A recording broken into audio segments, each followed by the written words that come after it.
हमारे इस चैनल पे आपका बहुत बहुत स्वागत है। आज के इस क्लास में हम लोग देखेंगे 9th क्लास का एक जो टॉपिक है कोशिका। कोशिका के बारे में हम लोगों ने कुछ अध्ययन कर चुके हैं। कोशिका क्या होता है, कोशिका के अध्ययन को क्या कहा जाता है, कोशिका का खोज कौन किया था, नहीं, इस सब के बारे में हम लोग जान चुके हैं। हम जानते हैं कि किसी भी मतलब शरीर या पेड़ पौधा या जानवर हो या पक्षी हो, सभी में कोशिका होता है।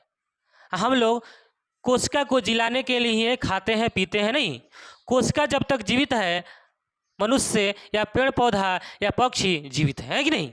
कोशिका अगर जिंदा नहीं है तो मतलब कोशिका धीरे धीरे अगर ख़त्म हो जाता है आपके शरीर से तो सारा मतलब ख़त्म हो जाएगा। तो कोशिका के बारे में हम लोगों ने कुछ पढ़ा है।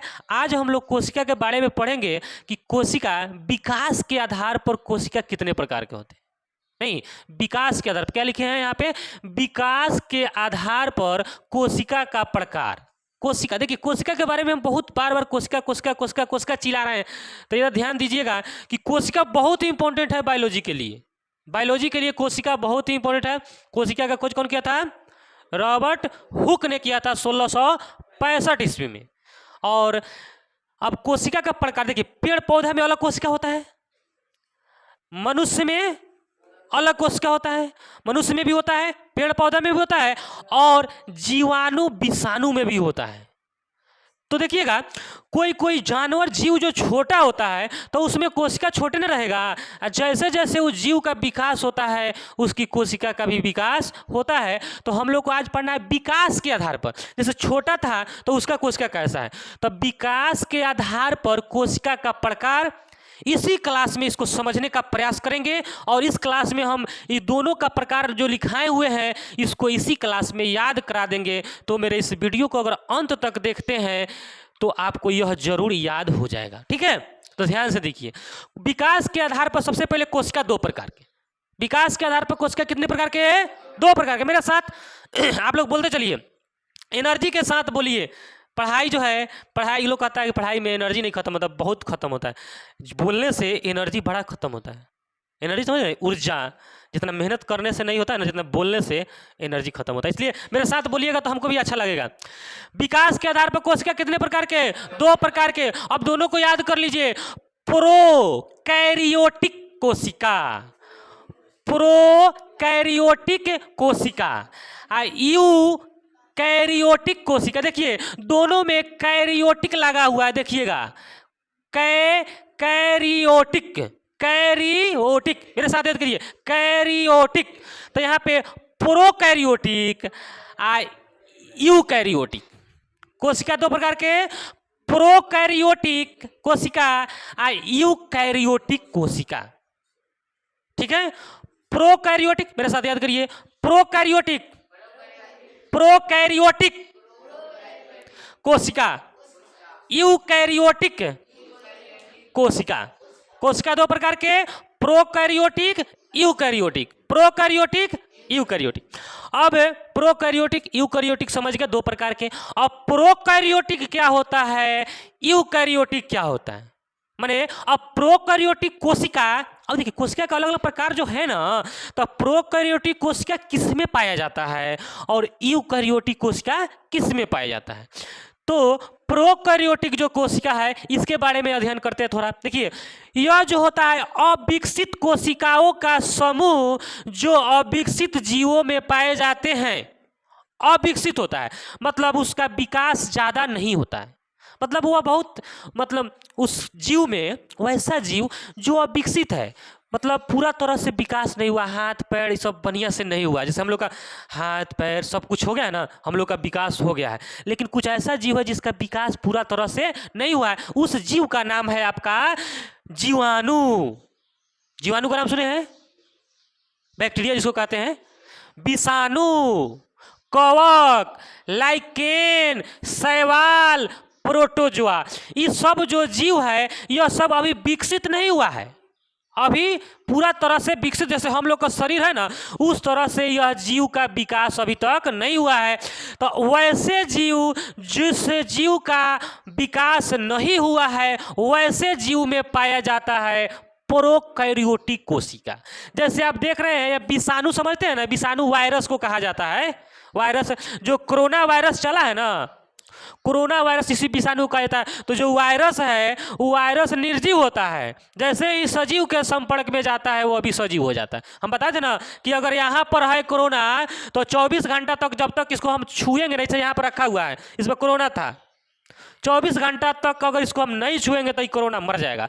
और 24 घंटा के भीतर अगर हम इसको छू दिए तो कोरोना फिर ये जीवित हो गया, और जीवित होने के बाद में हमारे शरीर में आ गया। इसलिए लोगों को अलग अलग रखा जाता था कोरोना में, ठीक है, लॉकडाउन किया जाता था। तो समझ गए प्रोकैरियोटिक कोशिका किसमें पाया जाता है? वैसे जीवों का समूह जो अविकसित हो, पूरा तरह से विकास उसका नहीं हुआ है। जैसे किसमें पाया जाएगा? जीवाणु, विषाणु, लाइकेन, कवक, प्रोटोजोआ है। जीवाणु, विषाणु, कवक, लाइकेन, शैवाल, प्रोटोजोआ, इस सब में कौन कोशिका पाया जाता है? प्रोकैरियोटिक कोशिका। कौन कोशिका? प्रोकैरियोटिक कोशिका किसमें पाया जाता है? जीवाणु, विषाणु, कवक, लाइकेन, प्रोटोजोआ आदि में पाया जाता है आपका क्या? प्रोकैरियोटिक कोशिका। ठीक है, अब आते हैं, अब भाई तो यूकैरियोटिक कोशिका किसमें पाया जाता है? तो यूकैरियोटिक विकसित कोशिकाओं का समूह, माने जो जिसका विकास हो चुका, जैसे हम लोग का शरीर पूरा तरह से विकसित हो चुका है, तब विकसित कोशिकाओं का समूह जो विकसित जीवों अथवा पौधों के शरीर में पाया जाता है, जैसे मनुष्य, हम लोग का शरीर, पक्षी, पेड़ पौधा, इस सब में यूकैरियोटिक कोशिका पाया जाता है। अब यूकैरियोटिक कोशिका दो भाग में पढ़ेंगे। एक भाग में एक मनुष्य का कोशिका अलग होता है और एक पेड़ पौधा का कोशिका अलग होता है। तो आगे के क्लास में हम लोग पढ़ेंगे यूकैरियोटिक कितने प्रकार के होते हैं, यूकैरियोटिक कोशिका कितने प्रकार के? तो दो प्रकार के, एक मनुष्य में पाए जाने वाले कोशिका और एक पेड़ पौधों में पाए जाने वाले कोशिका। दोनों को बहुत ही विस्तार से पढ़ेंगे। तो मेरे आगे आने वाले वीडियो को आप लोग जरूर देखिएगा, ठीक है? तो बहुत अच्छा से समझ में आएगा। अच्छा, समझ में आ रहा है कि नहीं आ रहा है ना? आप लोग को समझ में आ रहा है तो कमेंट करिएगा। चलिए, विकसित कोशिकाओं का समूह नहीं समझ में आ रहा है? देखिए, हमारे कहने का मतलब है वो जो वीडियो देख रहे हैं उसको हम बोल रहे हैं। अब जब देखिएगा ना तो उसमें कमेंट जरूर करिएगा। जैसे समझ में आया तो कमेंट करिए तो हाँ यस सर समझ में आ रहा है ना। जब आज नहीं ना देखिएगा, कल देखिएगा, तो इसलिए बोल दे रहे हैं। आपको समझ में आ रहा है तो हाँ। चलिए, तो इस तरह से हम लोग समझे कि प्रोकैरियोटिक कोशिका क्या है, यूकैरियोटिक कोशिका क्या है। तो प्रोकैरियोटिक, सुनो क्या लिखता है, नहीं ना समझ में आएगा, इतना अच्छा समझा रहे फिर भी तुम लिख रहा है। प्रोकैरियोटिक कोशिका में, प्रोकैरियोटिक कोशिका किसमें पाया जाता है? जीवाणु, विषाणु, कवक, लाइकेन, प्रोटोजोआ। और यूकैरियोटिक कोशिका पाया जाता है मनुष्य, पेड़ पौधा और पक्षी इत्यादि में यूकैरियोटिक कोशिका पाया जाता है। Sorry, prokaryotic, eukaryotic. अब हम लोग समझेंगे ये दोनों में अंतर क्या होता है, प्रोकैरियोटिक और यूकैरियोटिक कोशिका में अंतर क्या है। तो देखिएगा यहाँ पे लिखा हुआ है, पहला दूसरा नंबर, इसका आकार जो होता है ना, इसका आकार छोटा होता है। भाई छोटा कोशिका में, छोटा जीव में है तो उसका आकार भी तो छोटा होगा, छोटा जीव में उसका आकार छोटा होता है। तो देखिए इस कोशिका का जो आकार होता है वह छोटा होता है, यानी बहुत छोटा। बहुत छोटा का मतलब होता है 1 से लेकर 10 माइक्रोमीटर, UMO को बोला जाता है। UMO को ऐसे लिखा रहता है ना, इसको बोला जाता है माइक्रोमीटर। इसको क्या बोला जाता है? माइक्रोमीटर पढ़ा जाता है। यानी 1 से 10 माइक्रोमीटर तक इसका आकार होता है। क्योंकि छोटा होता है, माइक्रोमीटर बहुत छोटा होता है, यानी 1 से लेकर 10 माइक्रोमीटर तक इसका आकार होता है। किसका? प्रोकैरियोटिक कोशिका का। पर पूछेगा प्रोकैरियोटिक कोशिका का आकार 1 से लेकर 10 माइक्रोमीटर, इसका आकार 1 से लेकर 10 माइक्रोमीटर। लेकिन यूकैरियोटिक कोशिका का आकार थोड़ा बड़ा होता है, 5 से लेकर 100 माइक्रोमीटर तक होता है। इसका आकार 1 से लेकर 10 माइक्रोमीटर और इसका आकार 5 से लेकर 100 माइक्रोमीटर तक होता है। याद हो रहा है ना?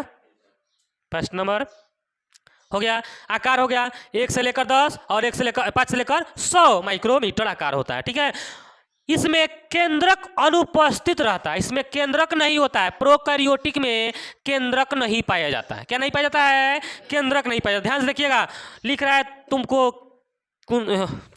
बहुत रवि किशन खराब लिखा है, इतना अच्छा चीज समझा रहे हैं, तुम लिख रहा है। देखिए, वास्तविक केंद्रक नहीं पाया जाता है। अनुपस्थित का मतलब नहीं पाया जाता है। वास्तविक केंद्रक नहीं पाया जाता है माने क्या रहता है? अनुपस्थित रहता है। इसमें वास्तविक केंद्रक पाया जाता है। इसमें वास्तविक केंद्रक नहीं पाया जाता है, इसमें वास्तविक केंद्रक पाया जाता है। आगे है केंद्रिका नहीं पाया जाता है, न्यूक्लियस। आगे हम लोग पढ़ेंगे इसके बारे में। कोशिका में बहुत सारा, देखिए कोशिका में होता है न्यूक्लियस होता है, ठीक है, माइटोकॉन्ड्रिया होता है, अंतःप्रद्रवी जालिका होता है, गोल्जी काय होता है, लाइसोसोम होता है, बहुत सारा चीज़ होता है। सबके बारे में पढ़ेंगे हम लोग, ठीक है। अभी नहीं पढ़े हैं, उसको पढ़ेंगे। कोशिका के अंदर बहुत सारा चीज़ होता है, माइटोकॉन्ड्रिया, न्यूक्लियस, केंद्रिका, गोल्जी काय, लाइसोसोम, बहुत कुछ होता है, ठीक है। ध्यान से देखिए, तो इसमें होता है ना केंद्रिका नहीं पाया जाता है। प्रोकैरियोटिक में केंद्रिका नहीं पाया जाता है, केंद्रक नहीं पाया जाता है। दो चीज नहीं पाया जाता है, केंद्रक नहीं पाया जाता है, केंद्रिका नहीं पाया जाता है, ठीक है। इसमें केंद्रक पाया जाता है, केंद्रिका पाया जाता है। समझ गए? आगे कि इसमें केवल एक क्रोमोसोम होता है। क्रोमोसोम समझ रहे हैं ना? मनुष्य में क्रोमोसोम की संख्या जो होती है वह 23 जोड़ा होता है। 23 जोड़ा यानी 23 गुणे या 23 गुणे 46 गुणे 100 और वाई होता है। मनुष्य में 100 और वाई होता है ना, तो 23 और वाई 23, इसको बोलते हैं क्रोमोसोम। क्या बोलते हैं? क्रोमोसोम। तो मनुष्य में क्रोमोसोम की संख्या 23 जोड़ा होता है। कितना होता है? 23। तो मनुष्य इसमें ना आता है, लेकिन इसमें क्रोमोसोम की संख्या मात्र 1 होता है। क्रोमोसोम जानते हैं? क्रोमोसोम के बारे में भी पढ़ेंगे हम लोग। जैसे XY है ना, तो लड़का है, सॉरी X है तो लड़की, ठीक है। आगे हम उसको विस्तार से समझाएंगे, तब समझ में आपको आएगा। तो इसमें क्रोमोसोम की संख्या क्या गो? एगो, लेकिन इसमें क्रोमोसोम की संख्या अनेक होता है। क्रोमोसोम की संख्या अनेक क्रोमोसोम पाया जाता है। इसमें केवल एक क्रोमोसोम पाया जाता है, इसमें अनेक क्रोमोसोम पाया जाता है, ठीक है। चलिए आगे, इसमें गोल्जी काय, देखिए ध्यान से, गोल्जी काय, माइटोकॉन्ड्रिया, अंतःप्रद्रवी जालिका नहीं पाया जाता है। गोल्जी काय, माइटोकॉन्ड्रिया, अंतःप्रद्रवी जालिका नहीं पाया जाता है। क्या क्या? गोल्जी काय, माइटोकॉन्ड्रिया, अंतःप्रद्रवी जालिका नहीं पाया जाता है। जबकि इसमें गोल्जी काय, माइटोकॉन्ड्रिया, अंतःप्रद्रवी जालिका पाया जाता है। इसमें नहीं पाया जाता था, उसमें पाया जाता है, ठीक है। आगे, इसमें क्लोरोप्लास्ट नहीं पाया जाता। अब क्लोरोप्लास्ट क्या है? क्लोरोप्लास्ट जो हम लोगों को पेड़ पौधा में क्लोरोप्लास्ट होता है, जिससे पेड़ पौधा अपना भोजन बनाता है। तो है जीवाणु में क्लोरोप्लास्ट होगा, पेड़ पौधा में आता है वो, तो पेड़ पौधा इसमें ना आता है, तो क्लोरोप्लास्ट इसमें होगा नहीं। क्लोरोप्लास्ट इसमें नहीं पाया जाता है, जबकि इसमें क्लोरोप्लास्ट पाया जाता है। वही मनुष्य में नहीं पाया जाएगा। क्लोरोप्लास्ट भाई मनुष्य में नहीं पाया जाता है, पेड़ पौधे में पाया जाता है। तो इसमें तो पाया जाता है ना, प्रोकैरियोटिक यूकैरियोटिक में तो पाया जाता है, लेकिन मनुष्य में क्लोरोप्लास्ट नहीं पाया जाता है। किसमें पाया जाता है? पेड़ पौधा। पेड़ पौधा जो है अपना भोजन क्लोरोप्लास्ट के जरिए ही अपना भोजन बनाता है, ठीक है। तो इसमें क्लोरोप्लास्ट पाया जाता है, नहीं पाया जाता है, इसमें क्लोरोप्लास्ट पाया जाता है। अब देखिएगा, मान लेते हैं कोशिका है, तो ये कोशिका का विभाजन कोई करता है ना, कोशिका को विभाजन होता है, कोशिका का विभाजन होता है। तो कोशिका को विभाजन इसमें किसके द्वारा होता है? तो कोशिका का विभाजन इसमें विखंडन एवं मुकुलन के द्वारा होता है। पूछेगा इसमें कोशिका का विभाजन इसमें विखंडन एवं मुकुलन के द्वारा होता है, जबकि इसमें कोशिका का विभाजन माइटोसिस एवं मियोसिस के द्वारा होता है। इसमें कोशिका का विभाजन विखंडन, देखिए यहां से ध्यान दीजिए, विखंडन एवं मुकुलन के द्वारा होता है, जबकि इसमें कोशिका का विभाजन माइटोसिस एवं मियोसिस के द्वारा होता है। ठीक है, इस तरह से हम लोग इसको समझने का प्रयास किए। एक बार हम फिर से पुनः रिवीजन कराते हैं, ध्यान से देखिएगा। हम बिना देखे, जैसे हमको याद हो गया उसी तरह आपको भी याद हो जाना चाहिए। जैसे हम इसको देखिए, बिना देखे हम बोलते हैं, बिना देखे बोले। देखिए, विकास के आधार पर कोशिका कितने प्रकार के? 2 प्रकार के। मेरे साथ बोलिए, विकास के आधार पर कोशिका 2 प्रकार के, प्रोकैरियोटिक कोशिका, यूकैरियोटिक कोशिका। प्रोकैरियोटिक जो कोशिका है वह अविकसित कोशिकाओं के शरीर में पाया जाता है। जीवों में अविकसित कोशिका मतलब अविकसित जीवों के समूह में पाया जाता है। जो जीव विकसित नहीं हुआ है, अविकसित जीवों में यह कोशिका पाया जाता है, जैसे जीवाणु, विषाणु, शैवाल, कवक, लाइकेन, प्रोटोजोआ। ठीक है, उसके बाद में यूकैरियोटिक कोशिका विकसित जीवों के समूह में पाया जाता है, जैसे मनुष्य, पक्षी, पेड़ पौधा आदि। अब प्रोकैरियोटिक और यूकैरियोटिक में अंतर, तो यह जो होता है इसका आकार 1 से लेकर 10 माइक्रोमीटर तक होता है। प्रोकैरियोटिक का आकार क्या होता है? 1 से लेकर 10 माइक्रोमीटर होता है, लेकिन यूकैरियोटिक का आकार 5 से लेकर 100 माइक्रोमीटर तक होता है। इसमें वास्तविक केंद्र अनुपस्थित रहता है, वास्तविक केंद्र नहीं पाया जाता है, जबकि इसमें वास्तविक केंद्र पाया जाता है। इसमें केंद्रिका नहीं पाया जाता है, जबकि इसमें केंद्रिका पाया जाता है। उसके बाद में इसमें केवल एक क्रोमोसोम होता है, जबकि इसमें अनेक क्रोमोसोम होता है। इसमें केवल गोल्गी काय, माइटोकॉन्ड्रिया, अंतःप्रद्रवी जालिका नहीं पाया जाता है, जबकि इसमें गोल्गी काय, माइटोकॉन्ड्रिया और अंतःप्रद्रवी जालिका पाया जाता है। इसमें क्लोरोप्लास्ट नहीं पाया जाता है, जबकि इसमें क्लोरोप्लास्ट पाया जाता है। इसमें कोशिका का विभाजन विखंडन एवं मुकुलन के द्वारा होता है, जबकि इसमें कोशिका का विभाजन माइटोसिस एवं मियोसिस के द्वारा होता है। इस तरह से हम लोग को याद हो गया कि नहीं? बिना देखे हम बोल दिए कि नहीं? तो कौन लड़का है बिना देखे यहाँ पे बोल देगा? थोड़ा आइए तो बोलेगा। बहुत मेहनत होता है इस तरह से। अगर यह वीडियो आपको अच्छा लगा है तो इसे लाइक करिएगा, सब्सक्राइब करिएगा तथा दोस्तों के साथ शेयर करिएगा। जय हिंद, जय भारत।